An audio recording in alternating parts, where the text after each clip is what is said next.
Hello everyone, Ramakrishna Hari. Welcome back once again.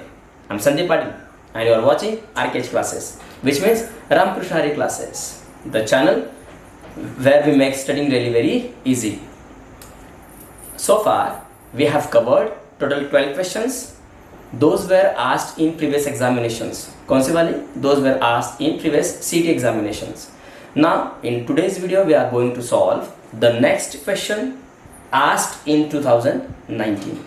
So should I start? Okay, let's start with that example. देखिए इसको, question number 13 में क्या बोला है पता है आपको? m1 cube plus m2 cube निकालना है. m1 क्या है? एक लाइन का स्लोप. m2 क्या है? दूसरे लाइन का स्लोप. वो दो लाइन जो ओरिजिन में से पास हो रहे हैं और इनका कंबाइन इक्वेशन दे के रखा है. अब मैं उसको पढ़ता हूँ. If m1 and m2 are the slopes of lines represented by this equation, then find out m1 cube plus m2 cube. क्या करना है यार? ये क्या दिखाई दे रहा है आपको? Combine equation. आपके पास एक ऑप्शन है, इसको ऑक्सिलरी में ट्रांसफर कर दो. इसको अगर ऑक्सिलरी में ट्रांसफर किया तो वो क्या बन जाएगा? क्वाड्रेटिक इक्वेशन बनेगा. उसके अगर फैक्टर अगर किए तो दो सेपरेट इक्वेशन बनेंगे. उसमें से पहला इक्वेशन एक स्लोप देगा और दूसरा इक्वेशन दूसरा स्लोप देगा. जैसे आपको दो स्लोप मिलते हैं, बस दोनों स्लोप में से पहले स्लोप को क्यूब करो प्लस दूसरे स्लोप का क्यूब करो, आपको आंसर मिल जाएगा. या फिर दूसरा भी एक तरीका है, वो मैं बताऊंगा. पहले इसको कर लेते हैं. ओके, किया जाए स्टार्ट. क्या करोगे यहाँ पे? इसको ऑक्सिलरी बनाओ. क्या बनेगा? ऑक्सिलरी इक्वेशन क्या बनेगा? bm square plus 2hm plus a is equal to 0. b क्या हो जाएगा? b आपको पता है coefficient of y square. 2h क्या है? Coefficient of xy minus 3. और a क्या होता है? Coefficient of x square. यार अभी आप लोग जब सीएटी में इसको सॉल्व करोगे तो वहां पे ऐसे लिखोगे क्या? ऑक्सिलरी इक्वेशन दिस नहीं यार, वहां पे माइंड गेम होता है, आपको फटाफट करना पड़ेगा. लेकिन उसके लिए मैं जैसे कर रहा हूँ वैसे करो. ओके, ये ऐसे में कर रहा हूँ ना, उसको वैसे नोटबुक पे लिखो और घर पे उसकी प्रैक्टिस करो ताकि कम से कम समय में सॉल्व हो. चलो, b की वैल्यू क्या पुट करोगे? 1. सो यहाँ पे क्या बनेगा? 1 into M square plus 2h क्या है देखो तो 2h का मतलब माइनस 3 है, तो यहाँ से प्लस हटाओ. क्या लिखोगे? माइनस 3m प्लस a की वैल्यू क्या हो जाएगी? 2 इज इक्वल टू 0. यार एक क्वाड्रेटिक इक्वेशन बनेगा, बन रहा है ना. ये क्या 1 इंटू एम स्क्वायर क्या आ जाएगा? 1 m स्क्वायर रहेगा ना. तो इसके फैक्टर अगर आपको लाने हैं तो क्या करते हो पता है ना? ax square plus bx plus c में a और c का मल्टीप्लिकेशन कहाँ पे? यहाँ पे करना है. देखो here 1 into 2 is equal to 2. So you have to finding out two new numbers. आपको दो नए नंबर्स फाइंड करने हैं जिनका मल्टीप्लिकेशन 2 आना चाहिए और सम -3 आनी चाहिए. ऑब्वियसली क्या रहेगा? -2 यानी -1. -2 into -1 अगर किया तो ये +2 बनेगा. -2 -1 किया तो अगर दोनों का मल्टीप्लिकेशन किया तो +2 आएगा, अगर एडिशन की तो -3 आएगा. पुट किया जाए, देयरफॉर 1 को हटा गया से m स्क्वायर -3 m को ही लिखो लेकिन इस फॉर्म में लिखो. या 10th में 9th में की है practice. -2m -m plus 2 is equal to 0. मतलब इसको ही लिखना है लेकिन इसको फैक्टर करके लिखो. तो अब क्या हो गए? आपके पास 4 टर्म है. 4 टर्म में क्या करोगे? दो दो के टर्म का ग्रुप बना लो. दो टर्म मिलके एक ग्रुप बनाए. समझ रहे हो बेटा? -2m -1 इंटू m मतलब -m. तो यहाँ से कौन कॉमन निकलेगा? एक m कॉमन निकल जाएगा. निकल गया कॉमन, तो बचा क्या है यहाँ पे? m-2. और हमें पता है फैक्टर जब हम लोग लाते हैं क्वाड्रेटिक इक्वेशन में तो ब्रैकेट में जो बनता है इधर भी वैसे ही बनता है. तो m-2 बना है ना इधर, तो इधर भी वैसे ही बनाओ. तो उसके लिए क्या करना पड़ेगा? यहाँ पे m को जो माइनस साइन है वो कॉमन निकालनी पड़ेगी. m की माइनस साइन कॉमन निकल तो क्या बचेगा? ये प्लस m. माइनस निकलेगा तो प्लस हो जाएगा ना, और ये +2 क्या हो जाएगा? -2 बनेगा. ओके, तो यहाँ पे क्या करोगे? Again you can take common. -2 और m-2 कॉमन निकालो. ये अगेन कॉमन निकल जाएगा. तो जो बचा है उसको नेक्स्ट अगले कॉमन में लिखो ब्रैकेट में. m माइनस यहां से कॉमन निकल गया तो क्या बचा? 1. यार दो टर्म में क्या है? मल्टीप्लिकेशन 0 है. मतलब क्या हो गया? m-2 इज इक्वल टू 0 ऐसे बनेगा and m-1 is equal to 0 ऐसे बनेगा. तो यहाँ पे देखो तो क्या मिलेगा? Therefore m is equal to 2 ऐसे मिलेगा and m is equal to 1 ऐसे मिलेगा. अब इसको मान के चलो कि ये m1 है और इसे मान के चलो कि ये क्या है? m2 है. तो हमें क्या चाहिए? m1 cube plus m2 cube. सो m1 कितना हो जाएगा? 2 का क्यूब प्लस m2 कितना है? 1 का क्यूब. 2 का क्यूब कितना बनेगा? 8 और 1 का कितना बनेगा? 1. 8 + 1 is 9. Where is the option? यहाँ पे बी पे ऑप्शन दिखाई दे रहा है, तो ये आपका इसका आंसर ऐसा आएगा। ओके बेटा, लिखो इसको। ओके, अभी इसी क्वेश्चन को अगर आपको दूसरे मेथड से सॉल्व करना है तो क्या करना पड़ेगा, सबसे पहले एक काम करो, यहाँ पे है ना m1 प्लस m2 निकाल लो। m1 प्लस m2 क्या रहेगा, -2h अपॉन b, आपको पता है। सो माइनस 2h की वैल्यू देखो, 2h क्या होता है, कोएफिशिएंट ऑफ xy कितना है, -3, तो यहाँ पे क्या लिखोगे, -3 अपॉन b की वैल्यू कितनी है, b is the coefficient of y², वो क्या हो जाएगा 1। सो माइनस माइनस प्लस बनेगा, 3 अपॉन 1 इज 3, तो आपके पास m1 प्लस m2 कितना आया, 3, m1 प्लस m2। अब m1 इंटू m2 निकाल दो, m1 into m2 is equal to क्या आएगा, a by B. So a कितना है यहाँ पे 2, b कितना है 1, तो यहाँ पे क्या आया 2 अपॉन 1, यू विल गेट 2। तो एक काम करो, अभी आपको क्या चाहिए, m cube plus m1 cube plus m2 cube चाहिए ना, तो यहाँ पे फॉर्मूला हमेशा ध्यान में रखो, m1 cube plus m2 cube is equal to, एक बार एक काम करो, m1 plus m2 bracket cube कर दो, minus 3 times of m1 into m2 ले लो, अगेन ब्रैकेट में m1 प्लस m2 कर दो। जैसे आपको याद है क्या, आपने m1 minus m2 bracket square को कैसे लिखा था, सवाल आता है ऐसे, m1 minus m2 bracket square के लिए क्या था, m1 plus m2 bracket square minus 4 times of m1 into m2, ऐसा कुछ था ना। तो वो m1 minus m2 bracket square के लिए ध्यान में रखना है। वैसे ही m1 cube plus m2 cube के लिए ये वाली टर्म ध्यान में रखो। अब करोगे क्या, सिंपली m1 प्लस m2 की वैल्यू पुट अप करो, m1 प्लस m2 की वैल्यू कितनी है, 3, ये कितना बनेगा, 3 का स्क्वायर क्यूब बनेगा यहाँ पे, minus 3 times of m1 into m2 कितना होता, 2, 3 into 2 into m1 plus m2 कितना है, 3। ओके, सो 3 का क्यूब कितना बन जाएगा, 3 3 9, 9 3 27। ओके, आगे चलो, 3 2 6, 6 3 18। ओके, तो 27 में से 18 गए, कितने बचे, 9, m1 cube plus m2 cube. Okay, तो ऐसे आपको ये भी आंसर मिल सकता है। आप दोनों मेथड में से कोई से भी एक मेथड को सॉल्व कर सकते हो। ओके, नेक्स्ट क्वेश्चन, नेक्स्ट देखो तो क्वेश्चन नंबर 14 2019 में पूछा गया है। अब थोड़ा दिमाग लगाओ, अगर सीईटी में एग्जाम्पल आपको दिए हैं तो कुछ ना कुछ तो ट्रिक वहां पे रहेगा। या फिर इसको देखो, आपको एक कंबाइन इक्वेशन देके रखा है, ax square plus 2hxy plus by square के फॉर्म में, मतलब डेफिनेटली दो लाइंस ओरिजिन में से पास हो रहे हैं और जिनका ये कंबाइन इक्वेशन है। देखिए, in bracket sign square theta minus 1 bracket close x square, मतलब यहाँ पे a क्या हो गया, sign square theta minus 1 plus 2hxy, 2h देखो यहाँ पे 2h कौन, देखो -2 cos स्क्वायर थीटा, उन्होंने जानबूझ के क्या किया, cos स्क्वायर थीटा को आगे ना रखते हुए पीछे को रखा है। सो 2 cos स्क्वायर थीटा और साथ में minus sine, -2 cos square theta xy। So 2h यहाँ पे कौन हो गया फिर, -2 cos square theta plus by square. So b क्या है, कोएफिशिएंट ऑफ y स्क्वायर, कितना है, cos स्क्वायर थीटा। तो a आपके पास है, आपको 2h पता है, आपको b पता है। अब वो क्या बोल रहे हैं पता है, जो दो लाइंस ओरिजिन में से पास हो रहे हैं उनका एंगल बताओ कितना है इस इक्वेशन के लिए। तो हम क्या करेंगे, tan of theta is equal to mod of 2 in bracket h square minus ab upon a plus b करेंगे, आगे निकल जाएंगे, बराबर।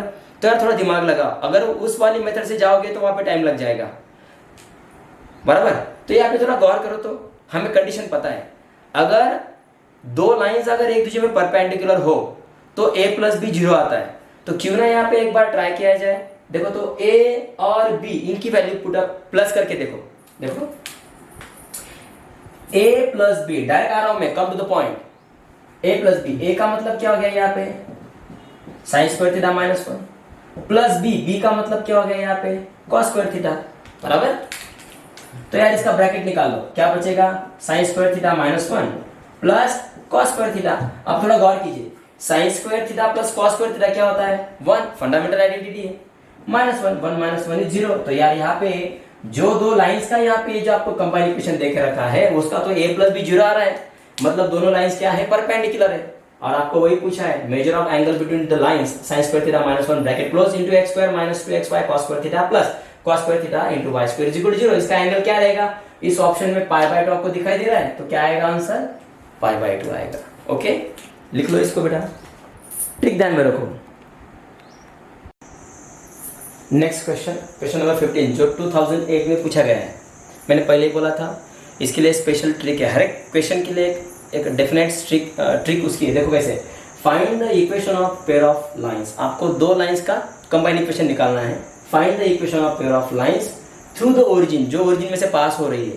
ओके, उसमें कैसे है पता है, वन ऑफ विच पैरेलल, उसमें से जो दो लाइंस ओरिजिन में से पास हो रहे हैं उसमें से एक लाइन पैरेलल है और दूसरी वाली लाइन परपेंडिकुलर है। किसको? एक ही इक्वेशन को, एक ही लाइन को। मतलब कैसा, अगर मैं आपको यहाँ पे शो करूं तो देखिए जरा आपको समझने के लिए, ये y एक्सिस हो जाएगा, ये प्लेन का x एक्सिस बनेगा। ओके, अब एक काम करो, यहां से एक लाइन पास कर रहा हूं मैं और यहां से एक दूसरी लाइन पास कर रहा हूं, लेकिन उसको पास करने से पहले काम करता हूं, 6x - 4y + c = 0 एक लाइन का इक्वेशन है ना।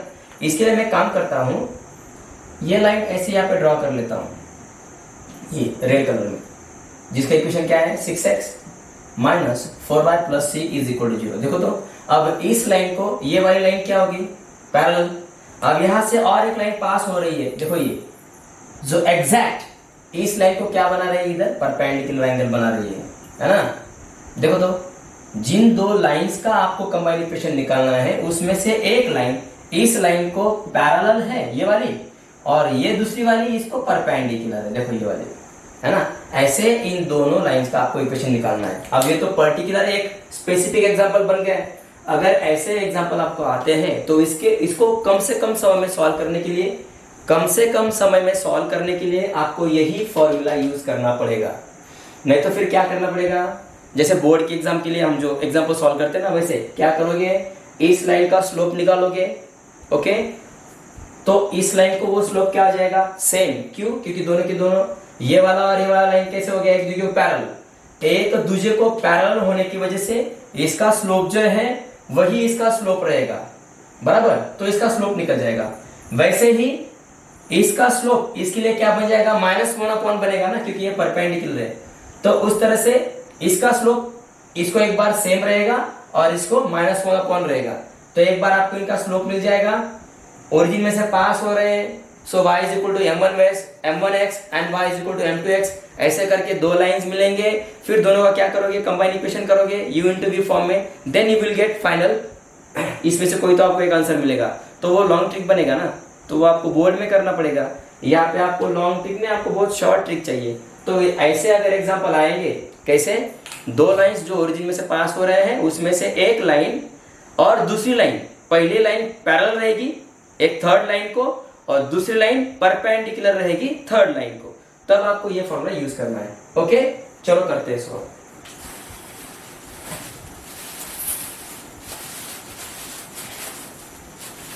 अब इसमें ध्यान दीजिए, फॉर्मूला यूज करना है AB in bracket x² - y² bracket close minus in bracket a² - b²। कैसे, capital A into capital B, again I repeat, capital A into capital B in bracket x² - y² bracket close minus in bracket capital A² - capital B² capital bracket close into xy = 0। अब बच्चे बोलेंगे sir इसमें A और B कौन है, ये जो line आपको देखे रखी है ना, इसका जो ये पार्ट है 6, जिसे हम नॉर्मली क्या बोलते हैं, ax + by + c = 0। तो यहाँ पे स्मॉल a ना बोलो तो क्या बोलोगे, स्मॉल a को बोलने के बजाय क्या बोलोगे, कैपिटल A।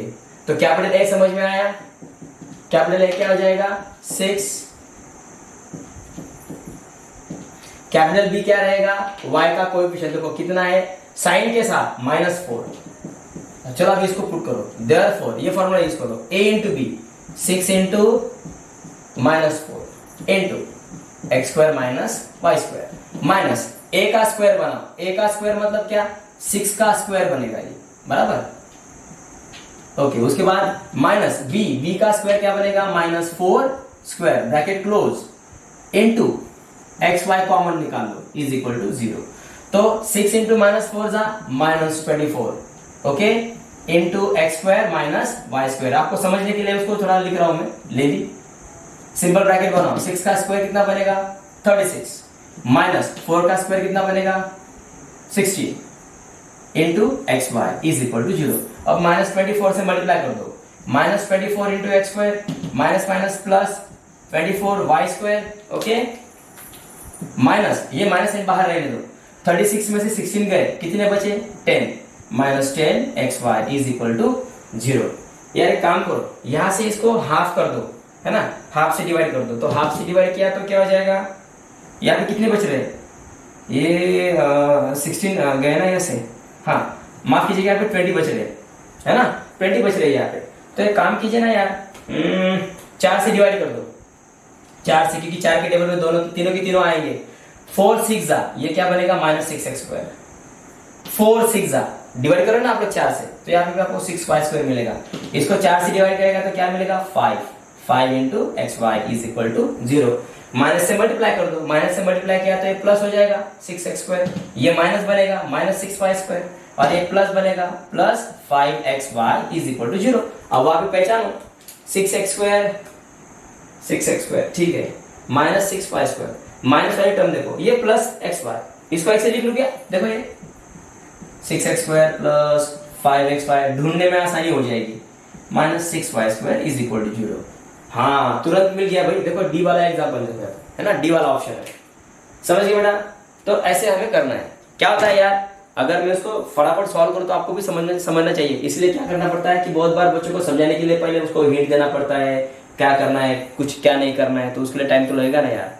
हाँ, कम से कम समय में हम सॉल्व करने का प्रयास करते हैं, ये ठीक है। या तो बात समझ में आई बेटा, नेक्स्ट वीडियो में मिलेंगे नेक्स्ट क्वेश्चन के साथ, तब तक के लिए रामकृष्ण हरी। और हाँ, स्टेट बोर्ड की मैंने प्लेलिस्ट अलग से बनाई है, वो भी आपको देखिए, और ये सीईटी की प्लेलिस्ट मैंने अलग से बनाई है। यहाँ पे हम क्या करते हैं कि जो ट्रिक हमें चाहिए उसके हिसाब से हम लोग जा रहे हैं, लेकिन स्टेट बोर्ड में क्या होता है, स्टेट बोर्ड की एग्जाम में उसको पूरा डीप लिखना पड़ता है, तो वहाँ वैसे मैंने वहाँ पर पढ़ाया है। ओके, तो दोनों के दोनों वीडियो, दोनों के दोनों प्लेलिस्ट देखिएगा, आपके दोस्तों को भी बोलिए। ओके, तब तक के लिए रामकृष्ण हरी, जय हरि, जय शिवराय, जय शंभुराज बेटा, बाय बाय, टेक केयर।